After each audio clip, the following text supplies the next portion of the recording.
안녕하십니까, 홍서준입니다. 오늘 소개해드릴 현장은 경기도 광명시에 위치한 32평 구축 아파트이고요. 이 집은 신혼부부 2명이서 거주할 집이에요.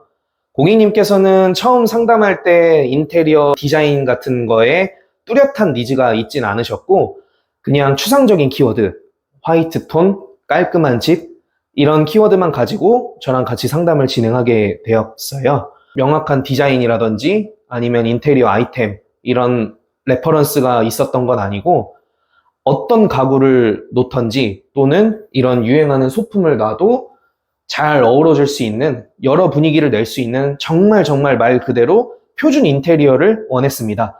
어떤 요소들이 제가 녹아져 있는지 한번 소개해드리겠습니다.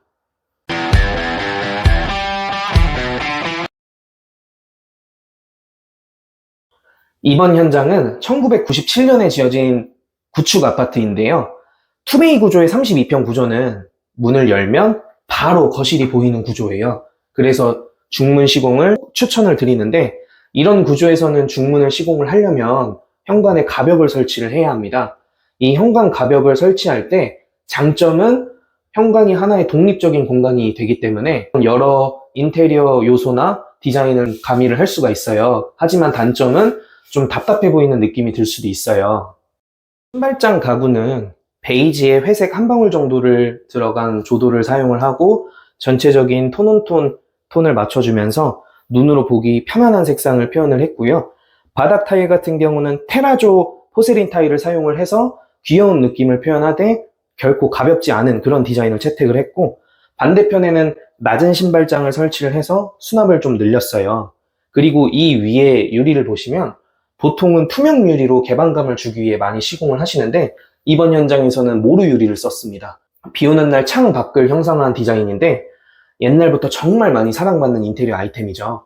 가운데 쪽에 예쁜 펜던트 등을 배치해서 이 공간을 제가 이번 현장에서 강조하는 하나의 오브제 공간으로 봐주시면 좋을 것 같습니다.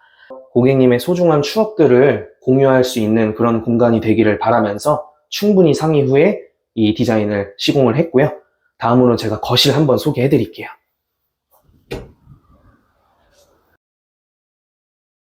거실입니다. 주거 공간은 넓을수록 좋죠. 확장을 했고, 그 위에 삼성 시스템 에어컨을 설치를 했어요. 그리고 요즘에 간접등 많이 시공하잖아요. 너무 구조물이 많다 보면 금방 실증이 나실 수도 있기 때문에 최소한의 조도를 계산을 해서 어둡지 않게 잘 맞춰서 간접등 시공을 했고, 제가 추천하는 요 실링팬, 서큘레이터를 겨울철에도 켤 수 있는 거 아세요? 역방향으로 틀 수 있는 실링팬을 사용을 하시면 겨울철에 이 난방 효율이 엄청 올라간다고 해요.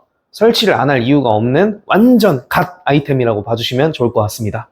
다음으로 TV 월 쪽은 고객님께서 77인치 올레드 TV를 보고 싶다고 얘기를 해주셔서 거기에 맞춰서 반매립 시공을 진행을 했고, 필름 마감을 하지 않고 전체적으로 LX 디아망 도배로 마감을 해서 가성비뿐만 아니라 집 전체가 조화롭게 하나의 톤으로 시공을 했다고 봐주시면 좋을 것 같습니다. 밑에는 또 멋스러운 느낌을 내기 위해 간접등 시공을 해서 무드한 느낌을 주었고요. 양 사이드에 콘센트 시공을 해서 가전기기 콘센트를 숨길 수 있게 이런 작업을 진행을 하였습니다. 안방을 소개해 드리겠습니다. 안방 같은 경우는 화이트 붙박이장으로 밝은 느낌을 내는과 동시에 이 커튼과 그리고 한샘 아트월 침대 헤드, 월러톤을 섞어서 고급스럽고 무게감을 주는 디자인으로 호텔 같은 침실을 내려고 계획을 한번 해봤고요. 붙박이장 같은 경우는 이번에 7년 만에 한샘에서 나온 하이엔드 붙박이장이에요. 이런 조명 설치로 정말 영화 세트에서나 나오던 붙박이장 로망을 실현을 해드렸고, 하드웨어도 튼튼하게 들어갔습니다. 주방은 참 많이 고민을 했던 공간이에요. 이번 현장은 32평 투베이 구조이기 때문에 대형 아일랜드 같은 대면형 주방이 설계가 어려운 주방이거든요.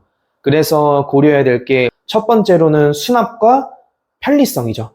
당연히 주방은 편하게 써야 좋은 거고, 두 번째로는 동선, 가전 가구라든지 냉장고, 그리고 개수대와 조리하는 인덕션까지의 거리가 가까워야 좋은 주방이라고 표현을 합니다. 마지막으로 세 번째, 멋있는 디자인이나 구조 변경이 안 되더라도 예뻐야겠죠. 그걸 어떻게 풀어냈는지 한번 설명을 드릴게요. 먼저 인덕션과 개수대는 딱히 위치를 옮길 만한 곳이 없었어요. 그나마 다행인 건 보통 인덕션과 개수대 사이를 조리대라고 표현을 하잖아요. 이 조리대가 1m가 넘기 때문에 나쁘지 않아요. 요리를 하기에는 편한 공간이고, 개수대 바로 옆에 식기세척기 많이 하시잖아요. 필수 아이템입니다. 식기세척기를 설치를 해서 고객님의 라이프 스타일을 한층 더 업그레이드를 해드렸고, 왼쪽 공간에 상판을 늘려서 정수기나 아니면 다른 소형 가전을 올려놓을 수 있게 그런 주방을 만들어 드렸고, 또 바로 옆에다가 메인 가전이라고 하죠. 요즘에 많이 쓰시는데 뭐 큐커라든지 전자레인지 오븐, 그리고 밥솥, 이런 메인 가전들은 조리 공간과 최대한 가까이 있는 게 무조건 좋습니다. 또 바로 옆에 키친핏 오브제 냉장고를 설치를 해서 냉장고, 메인 가전, 개수대, 인덕션, 필수 조리 공간에 단 3걸음 안에 해결할 수 있는 공간으로 만들어 드렸고요. 바로 맞은편 보시면 오크 무늬로 디자인도 되면서 이런 소형 가전을 장식할 수 있는 하부장을 설계를 해드렸어요. 토스터기라든지 커피 머신, 이런 소형 가전을 올려놓을 수 있고, 이 구조의 가장 큰 장점이 뭐냐면 아일랜드의 기능을 대체할 수도 있으면서도 가전을 올려놓을 수 있다는 건데, 큰 아일랜드 같은 경우는 디자인적으로 다 좋지만 위에 어지러 놓기가 힘들잖아요. 그런 장점을 살려서 수납도 될 수 있고 가전도 놓을 수 있는 공간을 만들어서 최대한 편리한 주방을 만들었다고 봐주시면 좋을 것 같고, 조명을 라인 조명을 사용을 했어요. 이 베란다로 나가는 공간부터 주방이 끝나는 부분까지 라인 조명으로 풀어서 별다른 디자인이나 포인트 경계면 없이 주방과 식탁 공간을 조명으로 이제 분리를 해드렸습니다. 우리 고객님께서 재택근무를 많이 하셔서 식탁을 좀 예쁜 거를 갖고 오실 예정이에요. 제가 디자인 상담할 때 하나 제안을 드린 게, 그러면 우리 공용부는 르그랑 아테오 스위치를 하자. 이 아테오 스위치 같은 경우는 라운드가 져 있어서 이런 조그만한 곡선이 들어간 아이템들은 우아한 느낌을 낼 수 있거든요. 색상도 정말 고급스러운 실버 그레이 컬러라 아이템적으로 집을 한층 더 예쁘게 꾸며볼 수 있을 것 같고, 말씀드렸던 것처럼 재택근무를 하기 때문에 식탁 자리 밑에도 사용할 수 있는 콘센트를 설계를 해드렸습니다.